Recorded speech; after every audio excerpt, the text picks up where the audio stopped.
Hey everyone, it's Brett here. Today I'm going to be telling you how much do real estate agents actually make.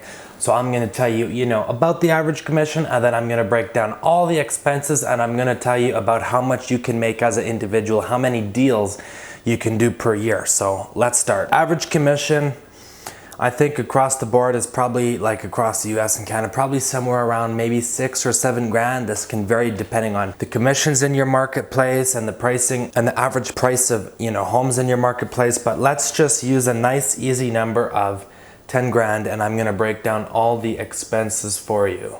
$10,000 is the commission. Okay, and then first thing right off the top is gonna be the brokerage split. So the brokerage split is gonna be minus about $2,000. Okay, so this goes to the brokerage for being the broker. Okay, there's not much explanation beyond that. They have the office, but they also charge you office fee on top of that. So 2 grand. So this is the split. So the split for the broker is usually between 0. If you have like a per deal fee, sometimes it's like they'll charge you flat rate $300, $400, $500 per deal and no split and no monthly fee or something like that. And in other cases they charge you a split. So this encourages them to help you be successful because they get the commission. $2,000 because on average it's going to be about 20%. Okay, so now we're down to 8 grand. And then let's say in order to acquire a client, so let's call this customer acquisition cost, let's say $500. So if you do a whole bunch of lead generation, you follow up with people, at the end of the day, maybe between $300 and $500 is going to be approximately how much it actually costs you to get that customer. Lead costs can be dollars a piece, but then you have to go through 500 leads to get one that's qualified and serious about buying or selling and totally go from beginning to end to completing a deal. So $500 customer acquisition cost, and this is out of the marketing budget. Now, let's say this is a listing. Listing costs more money because with a listing you have to do the marketing, photographer, cleaning, staging, all that kind of stuff. So being a listing agent costs you more money, but it takes less time. Okay, so if you're a buyer's agent, you'll actually make more money per deal, but you have to do more work. You have to show, 5, 10, 15, even 50 properties. Listing, you put it up on the MLS, negotiate with the seller if they have to lower the price, stuff like that, and then you can kind of outsource a lot of the stuff. So let's say you're doing a listing here, 20% could be for all those expenses. Okay, creating brochures for the marketing material, getting a sign on the front yard, professional photographer, running ads for their homes, all that kinds of stuff. Okay, so we're down to 6,500. Okay, and then there's going to be overhead. So let's just draw this off and draw that. So that's the income, that's the expenses.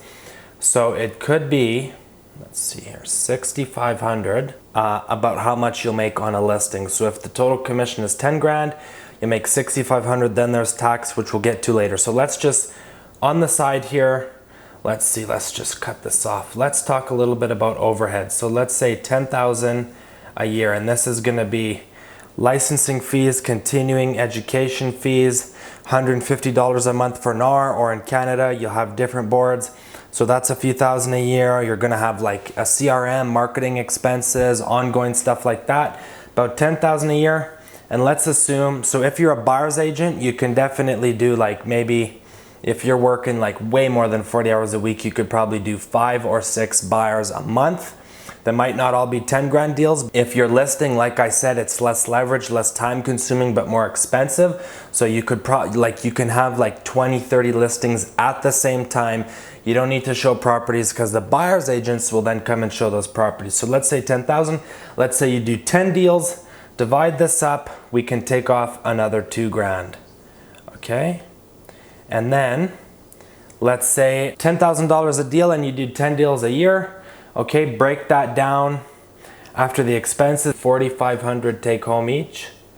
So if you're doing 10 deals a year, you'll make, what would that be? Maybe like 4,000 a month, and that could put you in maybe a 25 to 30% tax bracket. Okay, so then that could put you in like a 30% average tax rate, and that'll take you down to then take home per deal could be 1,350.